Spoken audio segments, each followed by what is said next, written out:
नमस्कार दर्शकों, धार्मिक चमत्कार में आप सभी का स्वागत है। आज हम आप सभी को गोवर्धन डाकू की कहानी सुनाएंगे। कैसे एक चोर चला था श्री कृष्ण को लूटने। एक गोवर्धन डाकू नाम का चोर था। एक दिन राज कर्मचारी उसे पकड़ने के लिए उसका पीछा कर रहे थे। वह उनसे बचने के लिए एक भागवत कथा के पंडाल में घुस गया।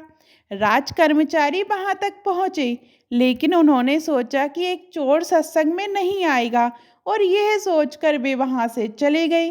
पंडाल में वह चोर कुछ घंटों तक कथा सुनता रहा। कथा में श्री कृष्ण के बाल रूप का वर्णन हो रहा था। कृष्ण के बाल रूप के बारे में बता रहे थे। कथावाचक ने कहा, ठाकुर जी अभी 7-8 वर्ष के बालक हैं। बालक श्याम सुंदर रोज सोने की छड़ी और सोने का मुकुट धारण करके गाय चराने जाते हैं। चोर तो था ही, और सोने की बात सुनकर उसके कान खड़े हो गए। उसने सोचा कि एक बालक जो अकेले वन में गाय चरा रहा हो, उसे लूटना तो बहुत आसान होगा। कथा समाप्त होने के बाद वह डाकू कथा प्रवक्ता के पास गया और पूछा, जिस बालक की आपने कथा सुनाई वह कहाँ मिलेगा। कथा प्रवक्ता समझ गए कि इस व्यक्ति पर ठाकुर जी की कृपा होने वाली है। उन्होंने उससे कहा, बेटा वह तो बहुत दूर वृंदावन मथुरा में रहते हैं। उनके पिता का नाम नंद बाबा है। चोर ने कहा, ऐसे नहीं, पूरा बात बताओ। मैंने अच्छे अच्छों को लूटा है, ये तो फिर भी एक बालक है। इस पर प्रवक्ता ने जवाब दिया, अरे वह चोरों के भी सरदार हैं। तुम उन्हें इतनी आसानी से नहीं लूट पाओगे।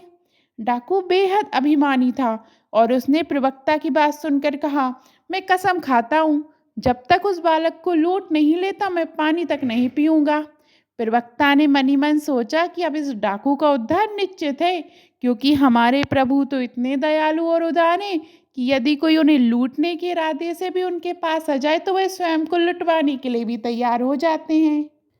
चोर ने श्री कृष्ण का पता पूछा और उन्हें ढूंढने के लिए निकल पड़ा।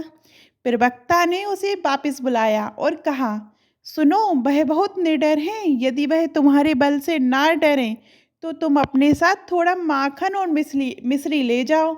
यही उनको लूटने का कारण बन सकता है। तुम्हारे भयावह स्वरूप और बल से तो वह लूटने वाला नहीं है। डाकू ने कुछ माखन और मिश्री ले ली और ये निश्चित किया कि वह श्री कृष्ण को तो लूट कर ही रहेगा। वह डाकू पूरे रास्ते पैदल चलता हुआ श्री कृष्ण के पते की ओर बढ़ा। डाकू अपने नियमों का बहुत पक्का था। उसने पूरे रास्ते पानी तक नहीं पिया। आखिरकार वह वृंदावन के पास पहुंचा। वहां उसने कुछ चरवाहों को देखा जो अपनी गायें चरा रहे थे। उसने उनसे श्री कृष्ण के बारे में पूछा। उसने कहा, श्याम सुंदर नाम का वह बालक कहाँ है जो सोने की छड़ी लेकर, सोने का मुकुट पहनकर और सोने की करधनी बांधकर गाय चराने आता है। चरवाहों ने उत्तर दिया, वह तो पहले युग की बात है जब भगवान ने गोपाल रूप में अवतार लिया था। ये सुनकर डाकू ने कहा, नहीं नहीं, ये तो एकदम ताज़ा खबर है। मैंने कुछ दिन पहले ही इसके बारे में सुना है और तभी तो यहाँ आया हूँ। तुम मुझे भटकाओ मत, मैं स्वयं ही श्याम सुंदर को ढूंढ लूँगा। वह बेचारा भूखा प्यासा कई दिनों से पैदल चलकर आया था। जिस किसी से भी पूछता, वे कहते, ये तो बहुत पुराने समय की कहानियां मात्र हैं। उन सब की बातें सुनकर वह निराश होने लगा और अपने भीतर ही भीतर श्याम सुंदर को पुकारने लगा। अब वृंदावन में कोई श्री श्याम सुंदर को पुकारे और वे प्रकट ना हो, ऐसा भला कैसे हो सकता है। अचानक उसके सामने का दृश्य बदल गया और उसने देखा बहुत सी सुंदर गायें और ग्वाल बालक उसके सामने आ गए। उन सबके बीच वही श्याम सलोना बालक था जिसके बारे में वह सोचते सोचते वहां तक पहुंचा था। प्रभु ने भी सभी आभूषण धारण किए हुए थे जिनका उसने कथा में सुना हुआ था। प्रभु ने देखा कि एक अलबेला भक्त उनकी ओर आ रहा है तो उन्होंने सभी सखाओं को कहीं और जाने के लिए कह दिया।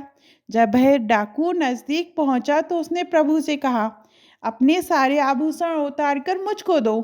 ठाकुर जी मुस्कुराकर बोले, ये आभूषण मेरे हैं, मैं तुम्हें क्यों दूं। डाकू ने गर्व से कहा, मेरा नाम सुनते ही अच्छे अच्छे लोग कांपने लगते हैं।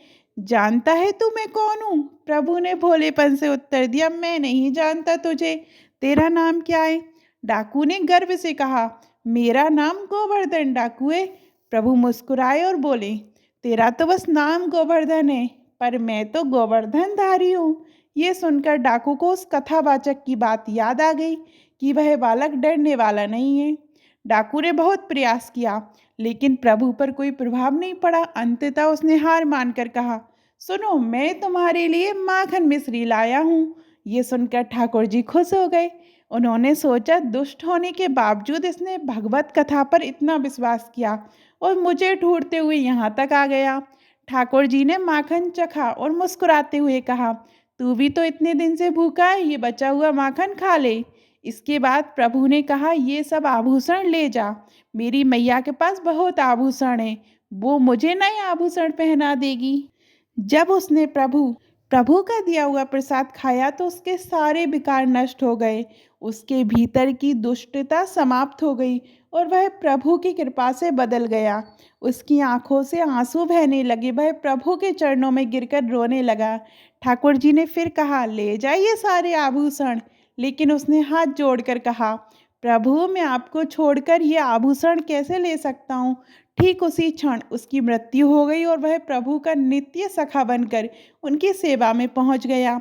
उस चोर ने सिर्फ एक संत की बात मान सुनी कि एक कन्हैया नाम का बालक है जो गाय चरा रहा है, और वह उसे ढूंढने चल पड़ी। उसने प्रण लिया कि जब तक भगवान नहीं मिलेंगे मैं पानी तक नहीं पीऊँगा। और दूसरी तरफ हमारा जीवन धीरे धीरे व्यतीत हो रहा है, लेकिन हम अपने समय और ऊर्जा को भोग विलास में व्यर्थ कर रहे हैं। जब हम केवल प्रभु को पाने की सच्ची इच्छा रखेंगे तब भगवान हमें तुरंत मिल जाएंगे।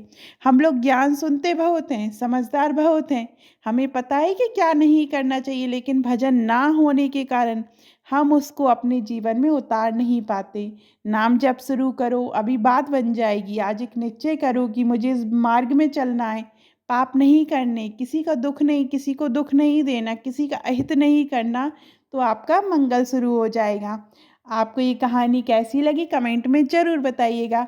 और अभी तक आपने हमारे चैनल धार्मिक चमत्कार को सब्सक्राइब नहीं किया है तो सब्सक्राइब करिएगा। धन्यवाद।